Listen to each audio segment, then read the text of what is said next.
كل حاجة كانت ماشية طبيعي لحد ما حصلت المصيبة اللي غيرت حياتهم. عربية بيضة وقفت فجأة قدام مياو، وبعد ثانيتين اختفى من المكان. ما تنساش الاشتراك.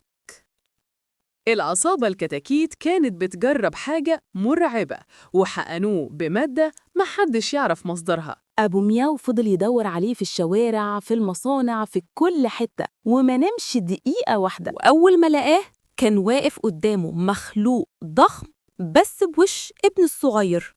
هربوا من المصنع قبل ما العصابة تمسكهم، بس مياو ما بقاش زي زمان. جربوا كل حاجة عشان يرجعوه طبيعي، بس كل تجربة كانت بتفشل أكتر من اللي قبلها. وفي لحظة الحكومة ظهرت وخدت مياو وأبوه للتحقيق السري. أبو مياو قرر يواجه العصابة بنفسه وأجبرهم يدوا له حقنة ترجع ابنه تاني. رجع مياو صغير زي زمان، بس اللي شافوه عمرهم ما هينسوه.